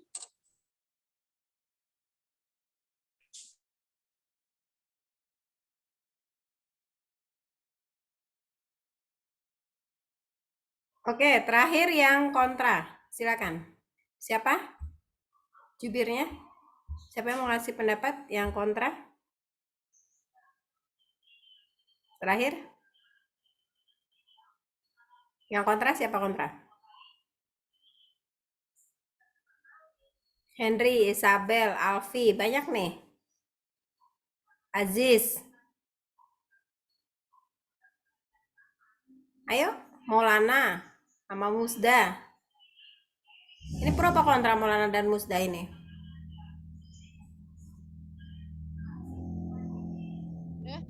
Saya pro, Bu. Oh, pro. Makanya udah langsung berdua ya? Kamu nih.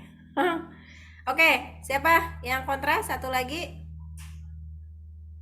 Elsa, Sofi, sama Winda pro kontra? Ibu Putri Aulianur dari Kontra mau nambahin. Oke, silakan Putri. Mau nanggapin dari tim pro tadi terkait HAM. Di situ kan memang jika si anaknya itu setuju akan penjodohan atau pernikahan dini. Tapi seharusnya orang tuanya pun harus berpandangan ke depan juga terkait kehidupan anak tersebut. Mungkin si anak ini tuh belum punya pandangan luas akan kehidupan setelah menikah nanti gitu. Jadi lebih baik, alangkah baiknya kita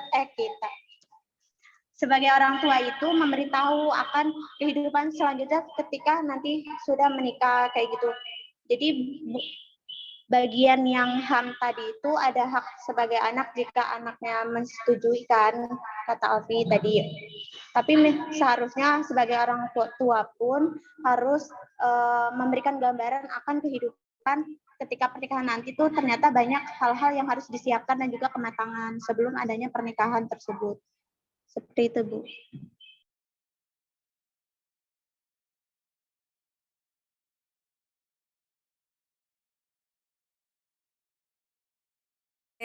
Oke, baik teman-teman. Terima kasih banyak ya. Ini keren sekali. Kita kasih aplaus ya buat semuanya.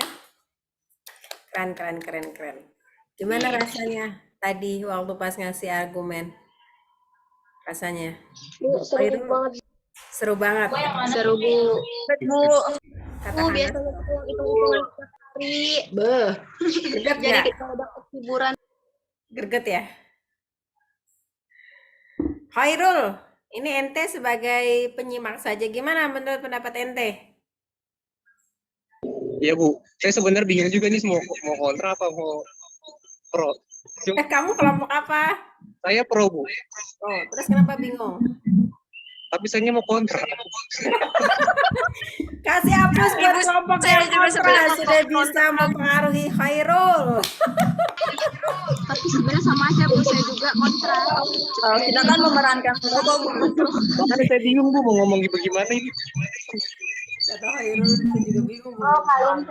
Oke, Jadi ada selama yang ini dia- sebenarnya ini semua kontra semua ya.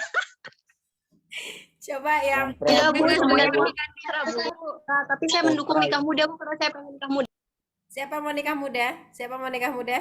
Leli, Bu, Leli, Bu. Leli, nikah muda. Bu, udahnya nggak punya apa-apa modal kita ini mau nikah. Kamu ditanya tuh sama temennya, emang mau punya modal apa kamu mau nikah muda katanya. Belum punya, Bu. Modal niat doang. Modal niat. Emang udah ada calon, Lel? Leli Doanya aja lah, Bu. Udah ada calon belum? Leli udah, Bu. Leli mah udah punya calon. Udah Bu, kayaknya Bu, udah sih Bu. Nah, pertanyaan selanjutnya adalah calonnya itu kaya enggak? Tadi kan presentasi yang pro perkawinan itu harus menciptakan kekayaan yang baru, jangan kemiskinan. Mana, Lel? Kaya enggak, Lel? Belum, Bu, belum kaya, tapi bismillah mudah-mudahan jadi kaya. Aduh, Leli nih. Oke, sekarang Ibu mau tanya deh. Tanda raise hand, tanda love-nya dihapus semua. Ibu mau tanya. Raise hand-nya semua dihapus, yang masih ada raise hand.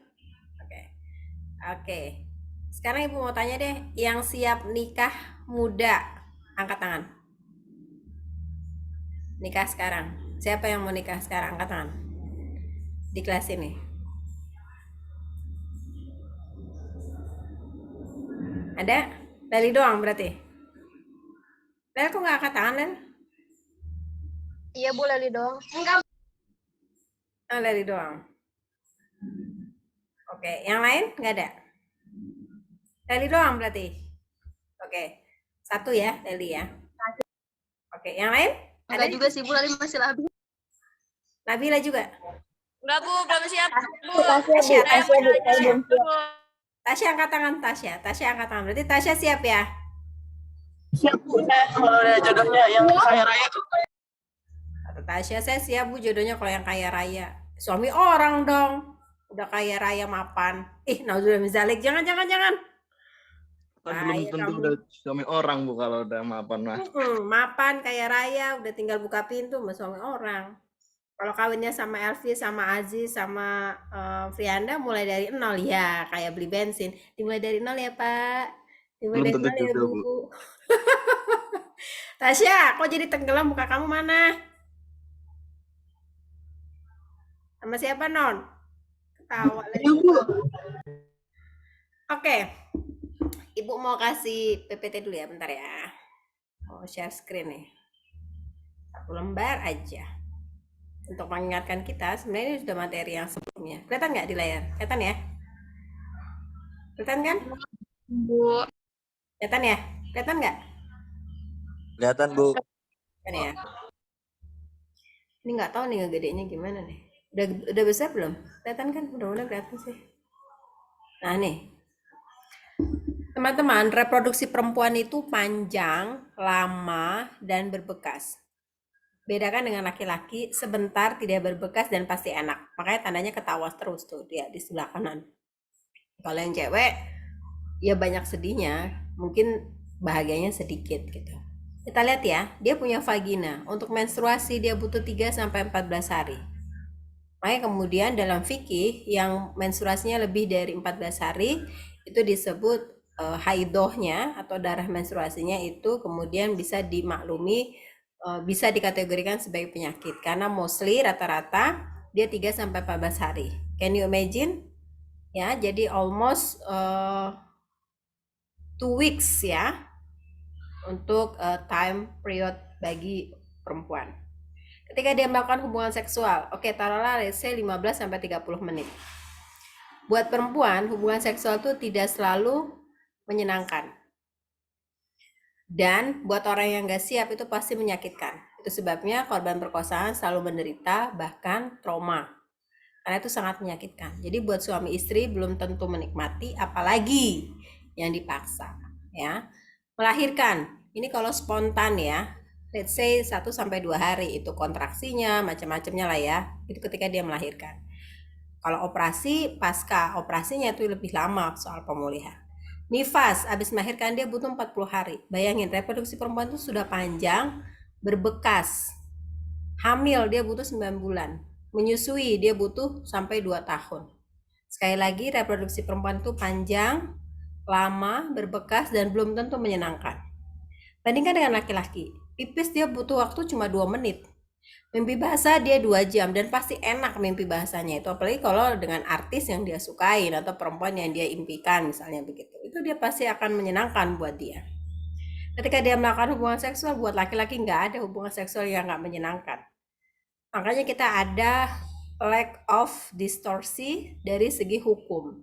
Karena biasanya aparat penegak hukum yang bias gender itu mentransformasi kenikmatan hubungan seksual pengalaman dia kepada korban. Maka pertanyaannya di dalam sidang, kamu nikmatin ya? Itu yang bikin marah semua orang. Ketika aparat penegak hukum bertanya, kamu menikmati ya hubungan seksual itu? Itu kesalahan fatal. Dia sebagai aparat penegak hukum itu mentransportasi pengalaman enaknya dia berhubungan seksual, pengalaman pribadi kepada korban. Padahal buat korban, buat perempuan yang suami istri saja belum tentu menyenangkan, apalagi yang dipaksa.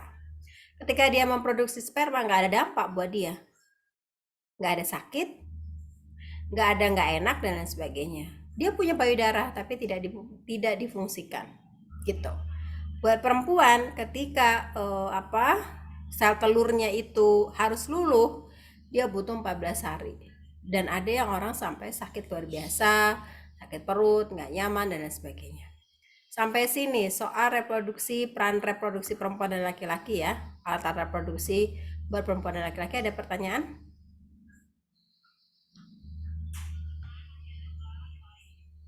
Enggak, Bu. Ada. Oke, kebayang ya? Kebayang kan betapa reproduksi perempuan itu panjang dan lama. Nah, kalau reproduksi itu difungsikan sebelum waktunya, dampaknya lebih panjang lagi. Tadi sudah dipresentasikan dengan baik ya, dan bahan-bahan yang Ibu share ke teman-teman. Itu dampaknya lebih panjang lagi. Itu sebabnya di Indonesia, angka kematian ibu itu tertinggi di negara-negara ASEAN. Bayangin, negara ASEAN kita punya 10 negara ASEAN, dan negara-negara dengan penduduk muslim tertinggi. Jadi Indonesia itu penduduk muslim tertinggi, itu angka kematian ibunya tertinggi juga.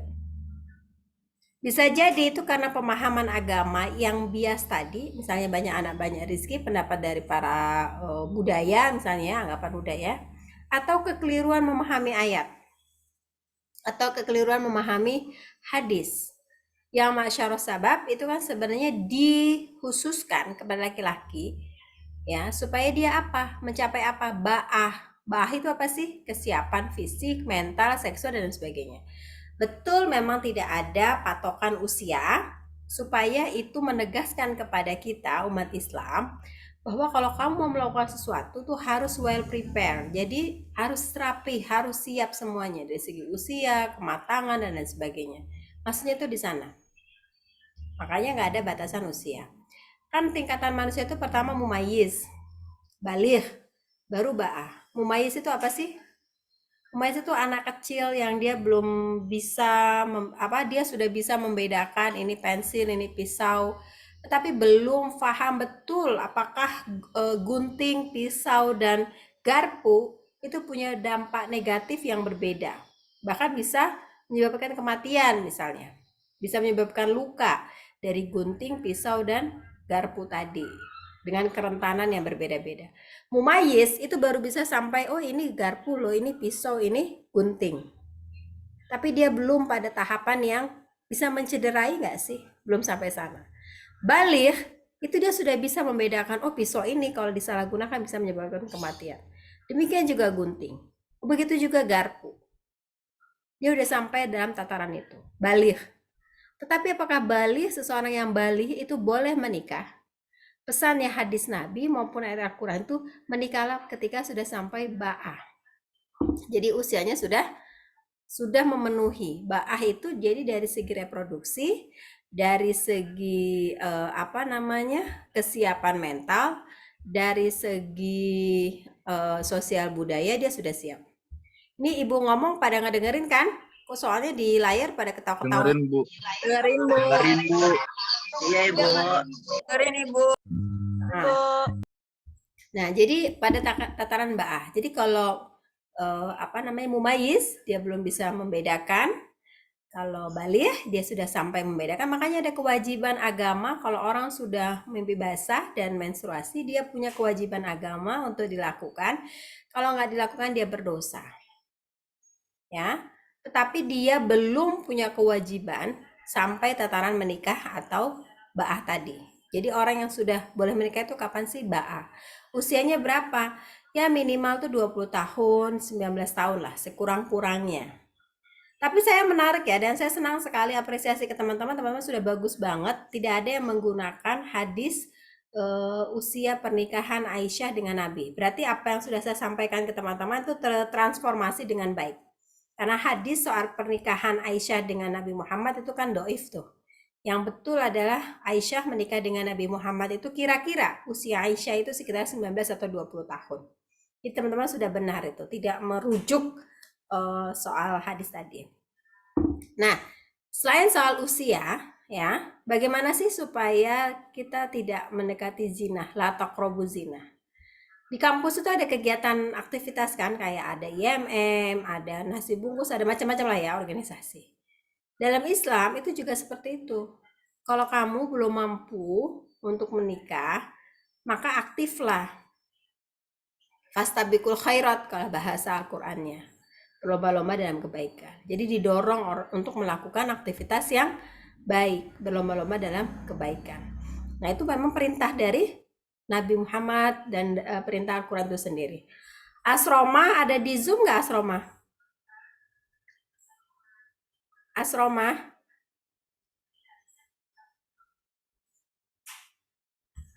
Halo Ada Asroma? Bu tadi kamar mandi. Tadi ke kamar mandi dulu, Bu.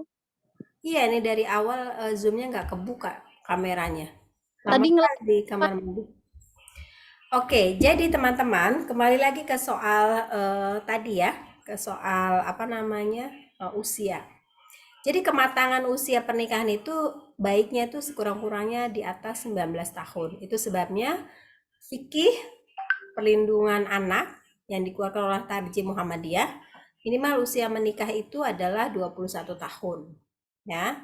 Kalau undang-undang kita usia menikahnya minimal 19 tahun karena dilihat dari kesiapan reproduksi.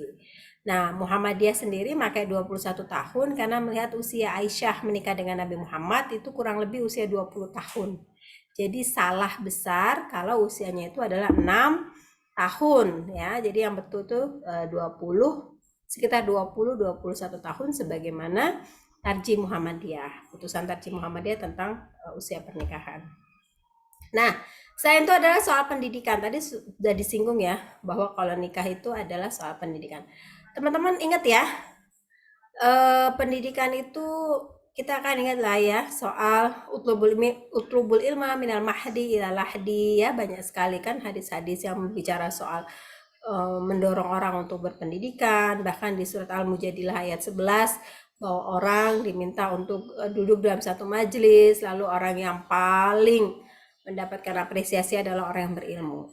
Artinya tujuan penciptaan manusia di muka bumi sebagai khalifah untuk apa sih? Memakmurkan bumi. Dan bagaimana kita bisa memakmurkan bumi kalau kita nggak punya ilmu? Jadi benar sekali tadi yang sudah dipresentasikan oleh teman-teman adalah kalau nikah dini ilmunya itu belum matang, belum mapan, belum maksimal. Apalagi tantangan dunia saat ini beda banget dengan tantangan orang tua kita dahulu. Asroma masih di kamar mandi, kameranya nggak nyala juga. Nah, tantangan yang berbeda itu harus disikapi dan harus disiapkan dengan ilmu. Apakah saya ingin tanya, apakah teman-teman bisa bicara dengan sangat leluasa dengan orang tua soal pacar, soal nilai yang jelek, soal dosen yang killer misalnya? Ada nggak dosen killer? Nggak ada lah ya, di kampus kita kan dosennya baik-baik semua. Ada yang SPP belum bayar, itu mah pasti laporan ya ke orang tua. Tapi soal masalah keluarga. Ada yang berani cerita sama orang tua? Berani, Bu. Berani, Bu. Mungkin yang berani 1-2 orang, yang lainnya nggak berani. Berani, Bu. Nah, kenapa nggak berani? Karena mungkin modal atau metode pendidikan orang tua kita dengan kita saat itu berbeda. Kalau orang tua zaman dulu, mungkin kalau misalnya anaknya cerita, ngapain sih cerita kayak gitu, nggak penting banget misalnya gitu. Atau misalnya anaknya bertanya soal reproduksi, tabu, nggak boleh nanya kayak gitu. Misalnya begitu, misalnya ya. Tetapi akan beda dengan pendidikan yang teman-teman dapatkan sekarang. Kalau sekarang, misalnya dengan teman-teman sudah dapat mata kuliah muamalah dan kajian Islam, teman-teman punya cara pandang yang berbeda terhadap mendidik anak. Karena teman-teman dapat mata kuliah tidak ada pembedaan antara anak perempuan dan anak laki-laki. Berilah anak perempuan itu kebebasan untuk mengemukakan pendapatnya. Sehingga ketika nanti teman-teman menikah, teman-teman itu nggak akan bilang kalau misalnya anak perempuannya belajar jalan jatuh, aduh anak perempuan anak ada ibu cantik jatuh ya, lantainya nakal ibu pukul ya. Mungkin nggak akan ada yang ngomong kayak gitu. Jadi kalau anaknya belajar jalan lalu jatuh akan bilang, oh jatuh ya nak, bangun nak, belajar jalan lagi. Itu akan berbeda dengan pendidikan orang tua kita. Yang kalau anak perempuan jatuh, kemudian aduh jatuh lantainya nakal ya, kursi nakal ibu pukul ya. Atau anak laki-laki nangis, jangan nangis, kamu kan laki-laki, jangan cengeng. Berbeda dengan teman-teman nanti ketika menikah, kemudian anaknya laki-laki lalu nangis. Ketika anaknya nangis akan dipeluk lalu, oke, kenapa kamu menangis? Sini ibu peluk. Kenapa kamu menangis? Cerita sama ibu. Itu akan berbeda. Karena dulu orang tua kita nggak dapat pendidikan bahwa anak perempuan dan anak laki-laki tidak boleh dibeda-bedakan. Sekarang teman-teman dapat pendidikan soal itu. Kalau dulu orang tua kita dapat pendidikan bahwa anak laki-laki itu harus kuat, nggak boleh nangis, harus begini, harus begitu. Makanya kemudian muncullah Laki-laki yang kemudian menjadi sangat sok superior, sok kuat, padahal sebenarnya nggak mampu juga gitu kan. Arogan misalnya, jadinya begitu, egois. Karena yang dihasilkan dari keluarga nggak boleh nangis, nggak boleh cengeng. Karena kalau cengeng itu, kalau nangis itu cewek misalnya begitu. Jadi kemudian dia belajar untuk menjadi orang yang tidak adaptif dengan lingkungan. Egois tapi nggak jelas egoisnya mau apa misalnya begitu. Tapi buat teman-teman sekarang yang sudah belajar mata kuliah muamalah dan kajian Islam ya, selama 1 semester, teman-teman akan belajar bahwa nangis itu hal yang biasa karena setiap orang punya potensi air mata di matanya. Dan ketika nangis adalah sesuatu yang natural aja begitu. Itu pendidikan tuh akan bertambah. Sampai kemudian Anda itu kalau misalnya punya anak Anda misalnya ketika SD, SMP itu bisa cerita secara bebas tentang orang yang dia suka atau dia nggak suka di sekolahnya. Anda mungkin nggak akan berani cerita itu ke orang tua. Atau nilainya kecil malah dimarahin misalnya begitu. Nah, perkembangan teknologi, ilmu pengetahuan itu mendukung kemampuan kita bagaimana kita menghasilkan generasi selanjutnya. Pernikahan dini bukan hanya menciptakan kemudorotan yang tinggi, tetapi juga dampak panjang dari pernikahan itu sendiri. Soal reproduksi yang belum siap, perempuan lebih rentan, tadi bagus ya presentasinya, perempuan tuh punya 4 kali kerentanan dibandingkan laki-laki. Ketika dia sekolah, dia potensi drop out-nya lebih tinggi dibandingkan laki-laki. Karena dia punya peran harus reproduksi, dia harus ini, harus itu, sedangkan laki-laki nggak akan sepanjang itu, misalnya. Selain itu ya, tadi teman-teman menarik juga soal la taqrabu zina, jangan dekati zina. Apakah orang tua kita menikah karena zina? Nah, saya pikir nggak ada ya di grup ini yang seperti itu atau di Zoom ini. Dan mudah-mudahan kita terhindar dari hal-hal yang demikian. Artinya kalau orang tua kita saja menikah dengan cara yang baik-baik, kenapa kita khawatir bahwa kita tidak mampu menjaga hawa nafsu kita? Lalu apa bedanya kita dengan hewan? Salah satu yang membedakan manusia dengan hewan itu adalah cara berpikir dan cara mengekang soal hawa nafsu. Siapa sih yang nggak mau kaya? Valdi, kamu mau nggak tinggal di Pondok Indah? Kenapa, Bu? Mau nggak tinggal di Pondok Indah? Mau, Bu. Mau kan? Atau misalnya, Mau. Gusti, kamu mau nggak tinggal di Menteng, perumahan elit?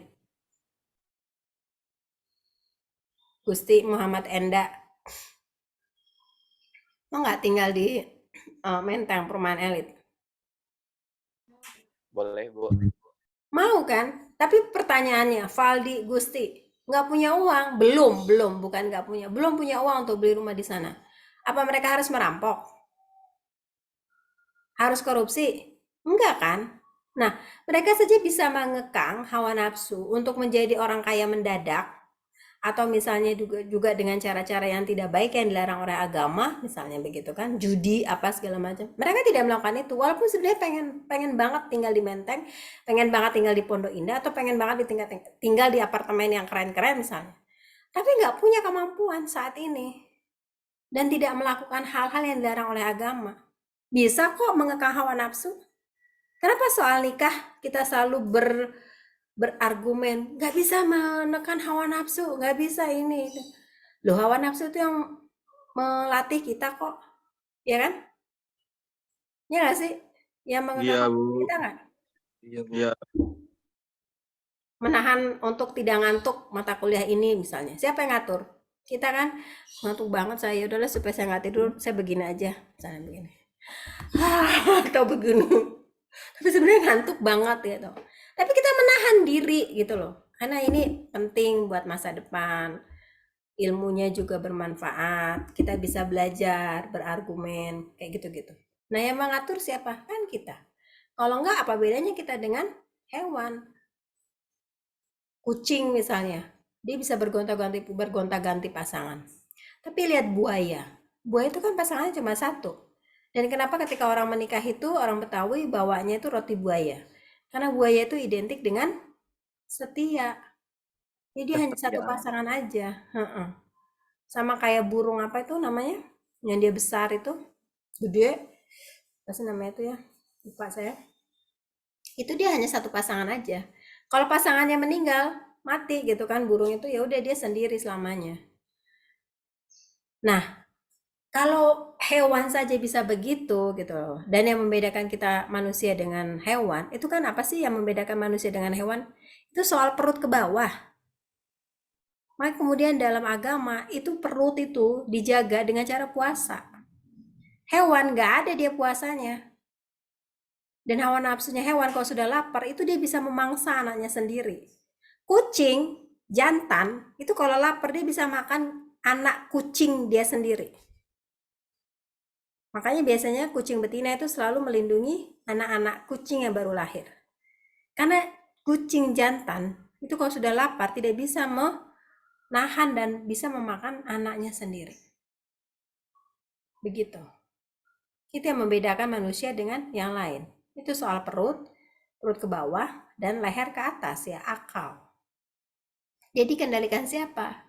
Mau dikendalikan oleh perut ke bawah atau leher ke atas? Itu yang membedakan manusia dengan yang lain. Teman-teman belum bayar kuliah, apa kemudian teman-teman mencuri? Enggak kan? Menahan diri untuk hal-hal yang kayak gitu. Yang paling bisa kita lakukan apa? Misalnya izin minta perpanjangan dengan cara-cara yang terhormat. Artinya banyak hal dalam kehidupan ini kita tidak bisa gapai, kita tidak bisa lakukan, tapi kita bisa menahan diri. Demikian juga dalam hal soal perkawinan. Betul sekali bahwa pernikahan yang tidak siap itu melahirkan kemiskinan bagi generasi selanjutnya. Dan dalam banyak hadis itu disebutkan, dalam banyak ayat juga dijelaskan, jangan meninggalkan anak dan keluarga dalam keadaan miskin, dalam keadaan yang terlunta-lunta.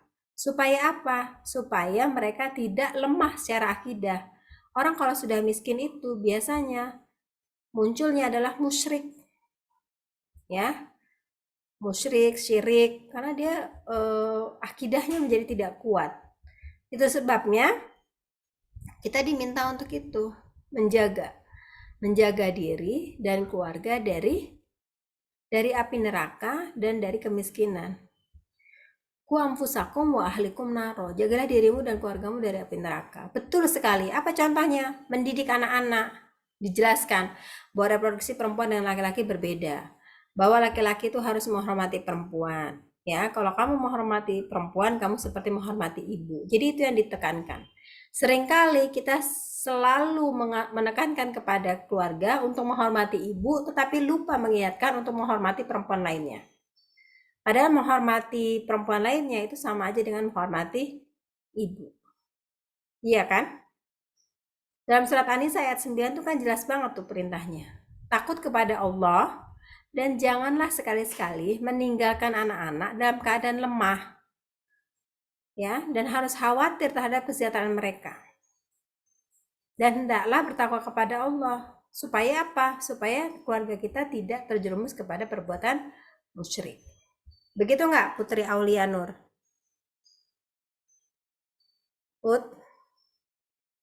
Putri? Ya nggak? Iya.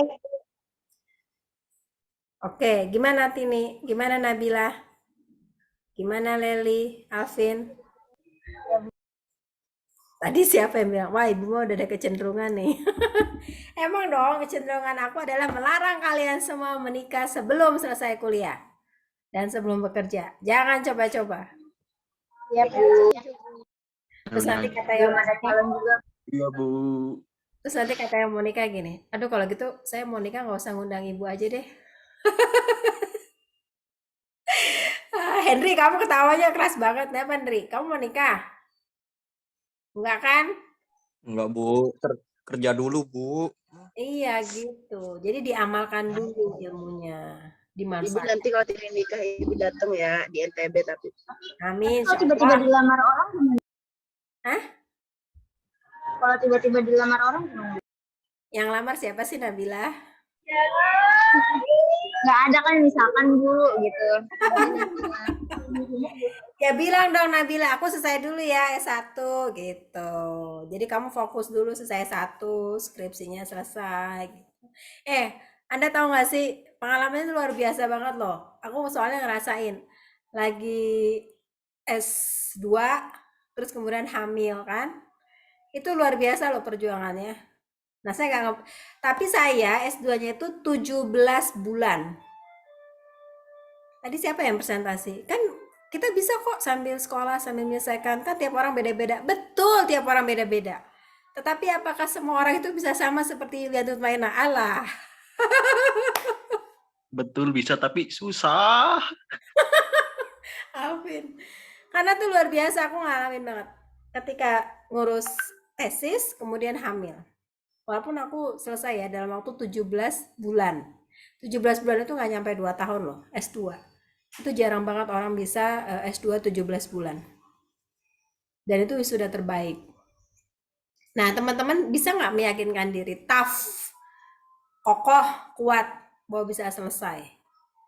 Kalau teman-teman punya cita-cita dan bisa selesai ya monggo. Tetapi saya tidak menyarankan lagi S1 kemudian menikah. Atau sebelum S1 lalu menikah. Dampaknya tuh luar biasa. Itu unrecommended. Lebih baik setelah S1, kalau mau menikah monggo, kerja dulu monggo, tapi pastikan pendidikan Anda selesai. Karena dampaknya itu luar biasa. Selain soal kesehatan reproduksi, ada juga dampak kekerasan dalam rumah tangga ya. Karena secara emosional itu biasanya belum stabil. Jadi betul pasangan itu bisa menjadi teman yang enak. Tapi hati-hati juga pada saat yang sama, pasangan itu bisa menjadi teman berantem yang luar biasa nggak enaknya. Jadi kalau masih pacaran itu semuanya indah. Jatuh, disayang, aduh kenapa jatuh gitu. Coba kalau sudah menikah, kena pisau gitu. Makanya, lihat-lihat gitu. Cobalah perhatikan. Nah, hal kayak gitu kalau secara emosional belum siap, banyak yang kemudian menikah hanya sebentar lalu bercerai. Bahkan anaknya ini ya, Ustadz Kondang gitu yang ketika dia menikah di usia muda lalu menjadi campaign besar-besaran, Indonesia tanpa pacaran, nikah muda segala macam, sekarang juga bercerai. Jadi memang tidak ada jaminan bahwa nikah muda itu kemudian bisa nyaman, bisa enak dan sebagainya. Ada tanggapan lain teman-teman? Ini teman-teman sudah menguasai materi dengan baik ya. Tadi argumennya bagus banget. Walaupun sebenarnya pada maunya kontra semua ya, tapi dapat bagian pro. Tapi bagus tadi. Argumentasinya juga bagus dan penyampaian juga bagus. Rohmi? Mana Rohmi? Mana Mi? Mau nikah muda apa enggak Mi? Enggak Bu, sebenarnya mah kontra Bu, cuman tadi kan karena ada di tim pro jadinya ya gitu Bu. Tapi bagus Rohmi bisa menyampaikan argumen dengan sangat kuat dan bisa meyakinkan.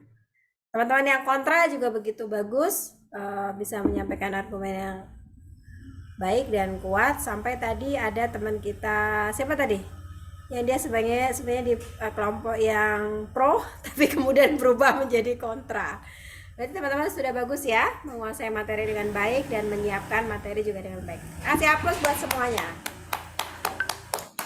Keren, alhamdulillah. Kita tinggal satu pertemuan lagi. Terakhir nonton film aja ya. Mau? Nonton film ya? Boleh. Ya Bu, boleh. Boleh. Ya Bu. Perkaya pengetahuan kita ya tentang hal-hal di luar kejadian yang kita tahu. Itu bagus untuk menambah pengalaman. Baik teman-teman, terima kasih banyak atas segala perhatian. Kurang lebihnya saya mohon maaf. A+ buat semua. Kayaknya saya harus bawa hadiah ke semua orang nih.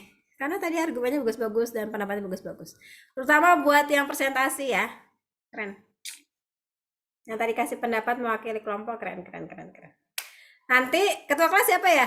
Aku lupa. Ajis Bu. Iya Bu, saya Bu. Jis, nanti sebelum UAS, Ajis ingetin Ibu. Ibu, jangan lupa hadiahnya gitu ya.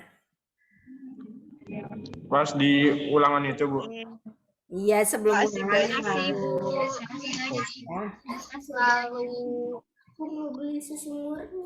Oke, terima kasih banyak ya teman-teman. Tetap jaga kesehatan, dipersiapkan UAS-nya dengan baik.